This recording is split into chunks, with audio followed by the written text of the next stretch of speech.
Welcome, persisters and brothers, to another episode of Persistence U with Lizbeth. Today, I am honored to have Rebecca Chandler with me as guest. Rebecca is with us from the beginning, which is terrific. She's the author of a memoir called It Won't Hurt None, a story of courage, healing, and a return to wholeness, where she talks about her struggle with dissociative identity disorder and post-traumatic stress disorder. Dissociative identity disorder, for those of you who aren't familiar, back in the day, we called it multiple personality disorder. And if you're my generation or older, you may have seen a movie called Sybil as an example. But it is a condition that happens when people have often undergone unthinkable traumas. And the way we treat it today is far different than the way that it was depicted necessarily on movies. Rebecca, thank you so much for being with us today. Thank you so much. I'm happy to be talking to you. It's great. I really appreciate you opening up about this we don't talk about it a lot when it comes to mental health and trauma. We talk about post-traumatic stress disorder, but we don't often talk about the other. And so can you just tell us, first off, a little bit about you and how you came to write this book? Yeah, thank you. I've spent the last 30 plus years as a film, TV executive producer, and I've been living and working all over the world. And I thought that I resolved my trauma. I really thought that I went to talk therapy a couple of times for like 3 years at a time. And as far as I was concerned, I had done all the right things. And then in 2017, I had to have a simple procedure done. And it was, I had to get a fibroid removed. Okay. And as a part of that surgery, they also removed my uterus. Okay. And there's something about my womb being removed that immediately launched me back into my early childhood sexual trauma. Oh my and I was not expected. Yeah. And my mind started to crumble. My body crumbled into ovarian failure, metabolic syndrome. My whole self just completely shut down. And so out of trying to deal with all of that and not understanding, I was living in Kenya at the time. And one of the healers that I worked with to help me resolve what was going on, she said, how do you usually express yourself? Like when you get really upset or something, do you paint? Do you draw? And I'm like, no, I write. I like to write. I've always liked to write. She said, start writing because you need to start expressing all the stuff that's about to come out. So I did. I started writing, and a couple of days later, I had 30,000 words. Obviously, I had a lot to say. Yeah, right. That's a lot of words. It is. And then I put that book down for a while, and then I picked it back up about a year ago. Okay. And there was just something that I needed to do, was to write this book about my experience and about healing. Good. Okay. So it wasn't just dissociative identity disorder, but PTSD as well. And I often talk to people, whether it's in coaching or even on the podcast, about the benefits of writing. And I have to say, it's not for everyone. Some people, if they don't have the right support and they're in the wrong moment, this can be very detrimental to be left alone with all that comes back to them. But so describe for us a little bit about how it became a safe journey to do. Do you think it's because you had therapy? I don't know, because I was a writer before I had therapy. So I think that it was always just an outlet for me. Even as a kid, I loved term papers, and I know it's weird. I know. But that's awesome, Rebecca. So I've always liked to write. I didn't understand that writing could be cathartic until obviously I got older. I do think there's a huge amount of power in writing things out and reading them aloud. Mm-hmm. And I usually take the additional step of burning things. So if I've written a note to myself, a note to my parents, a note to my abuser, whatever, I tend to read them out loud. I don't do it anymore, but as part of my healing journey, I would read them out loud and then I would burn it. And there's something in the ceremony of all of that I found very healing. Okay. I love it. When did you know that it would be a book that you wanted to share with the world? Ooh, yeah. Not until about a year ago.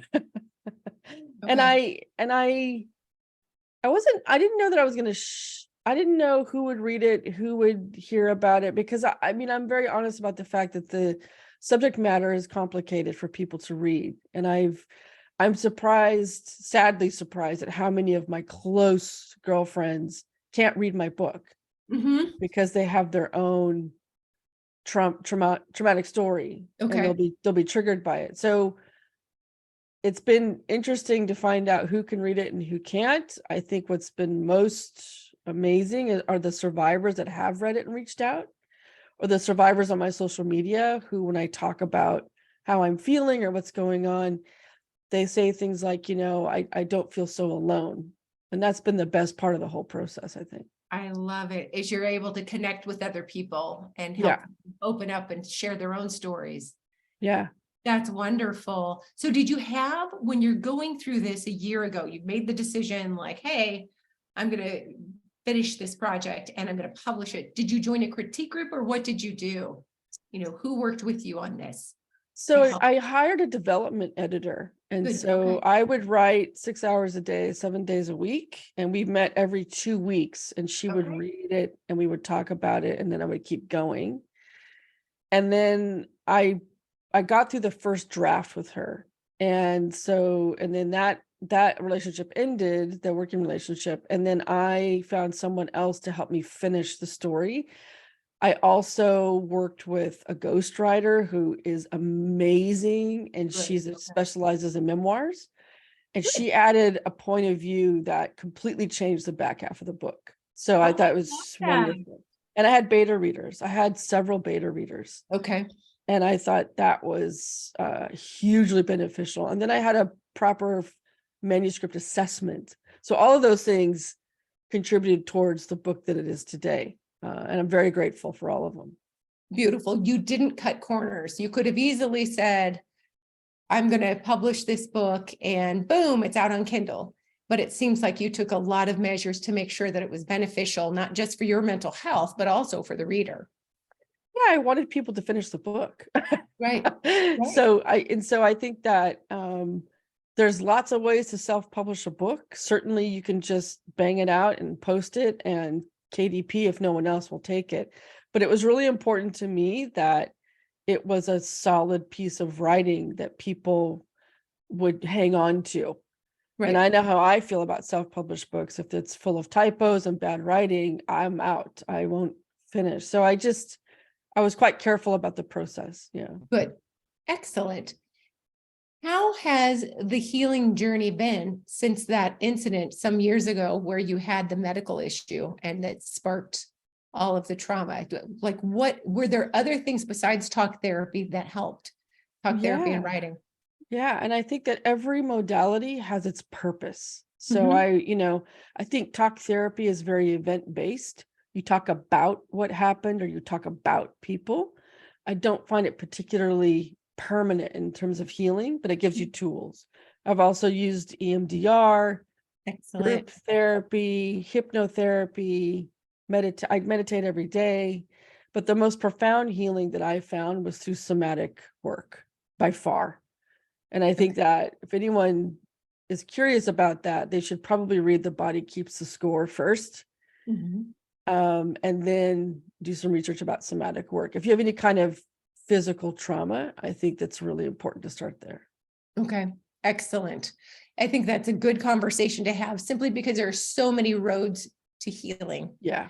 and so many different ways that we can use, especially with complex or long-term trauma, to make positive results. And writing being one of them, with the right amount of support in the other areas. I just would never send someone off with a pen and pad who hasn't, had access to support and say, write your way better. But on the other hand, it can be so powerful to release our words on paper for so many reasons, because you can look back, even if you decide not to burn it, and just see, just Yeah. to see where you've been and how far you've come. And if you're stuck. So I think Right. it's interesting that you can also go, I'm writing about the same things today that I wrote about a year ago. Why am I stuck in this point? I Mhm. think that's very helpful for me to look and see, well, where am I today? And is the conversation in my head the same conversation, or has it evolved? Because if it's not evolving, you may want to consider a different therapeutic approach, because I think that every modality serves a purpose, and that purpose does end. So my talk therapy ended, my EMDR had an ending, my somatic work ended, and now I talk to a therapist every couple of weeks, and it's not necessarily that deep, intense healing that I went through earlier, especially with the somatic work. It's more like touch-ups, you know, and I think and I always get tools from these people, and I just carry the tools with me, you know, and some tools kind of get broken or they wear out. So I need new tools. And that's what I love about it. And do you continue to journal even though you have these other forms of support? I do journal. Good. I do. Even if it's just 3 sentences. I think that sometimes people put a lot of pressure on themselves. And, you know, journaling can be a list of words about how you feel. It could be 10 pages or three lines, or I find that people sometimes set up these rules about things and then they get quite daunted by, well, I can't journal because it's not 5 pages. Just journal a sentence. That's enough. Right. You know, just take it easy. Not a competition. I talked to someone once who said just like representative 5 bulleted words even. Yes. Yeah. That's just something. Yeah. It doesn't have to be literary, you know, amazingness that you look back on prose. by. Yeah. I just had a really wonderful conversation with someone because I tend to write out what I am, and that's part of my meditation and mantra every day. And he just introduced a new approach to me. He's like, also write down what you're not. And I thought that was so powerful. It's enough. It's not, to me, it's to say that, let's say I am successful, for example. That's a powerful statement. Sure. But to also add, I am not a loser. I am not an underachiever, or I am not lazy. I am successful and I am not lazy. Like adding that I am not to it has made a big difference, I think. I like that. Okay. Yeah. Wonderful. I really like it. Yeah.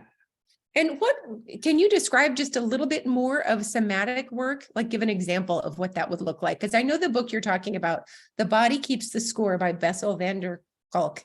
Yes. But can you tell just a little bit about what it might look like for a person going through somatic work? Sure. So in my instance, I had multiple personality disorder, and my personalities were called 5, 6, 7, and 13.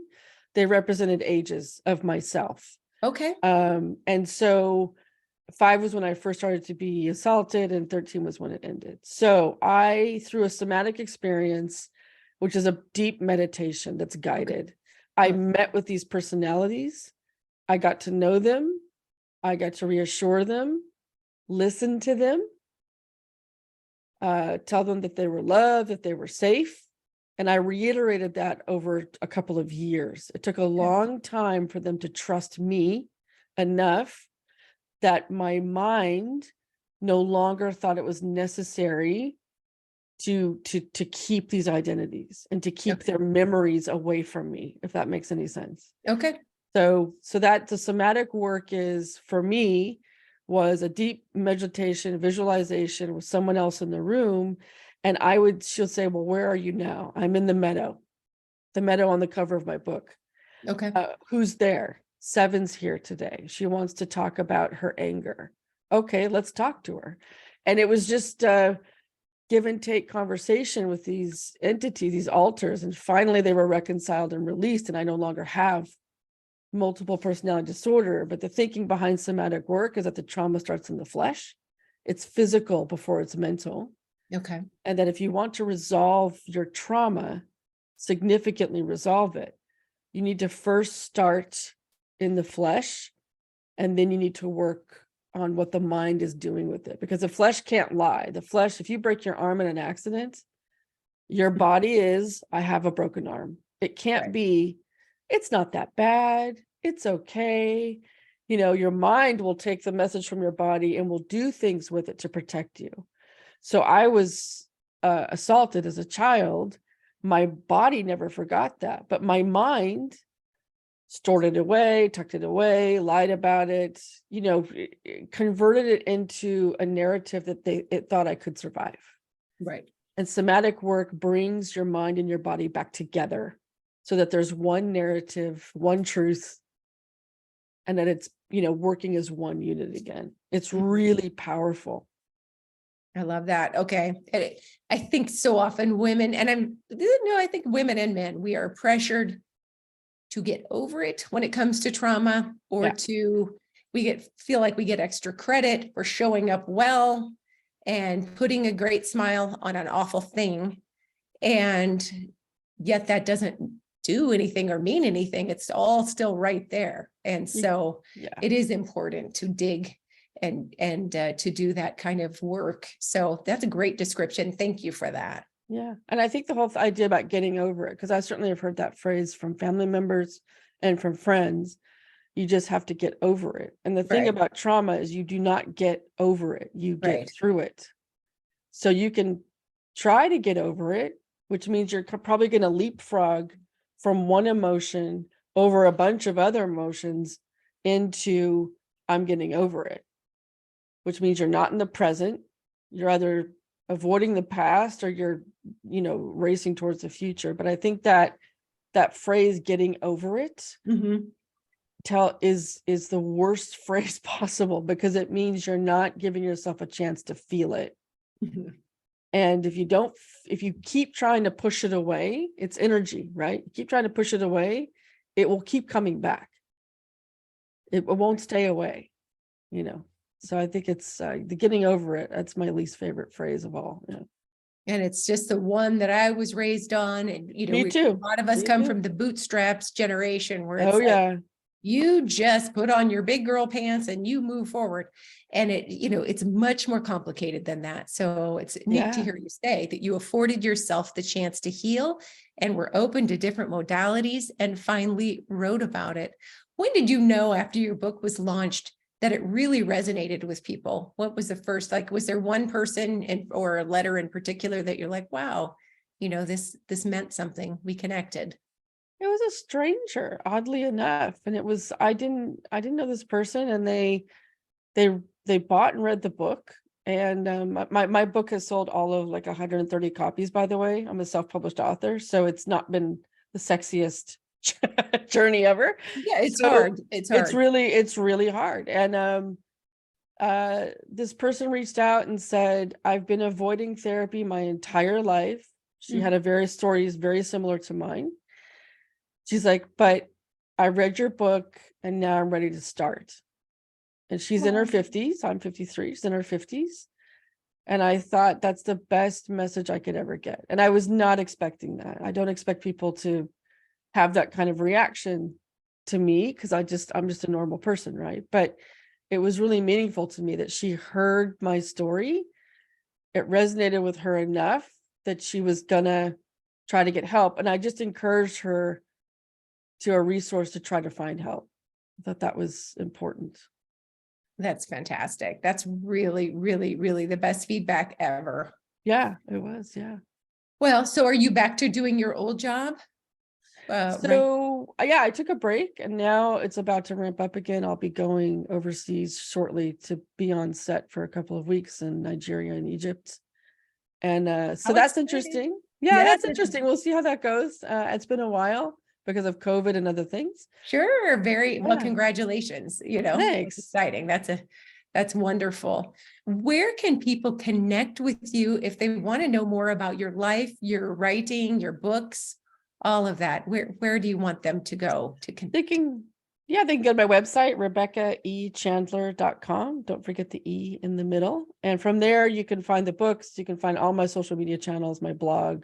It's all in one place. So beautiful. That is fantastic. Congratulations. That's so exciting. I'm really glad to hear that you've reached that point where you're going back to work, but also that your book is resonating with them. It's the best compliment ever.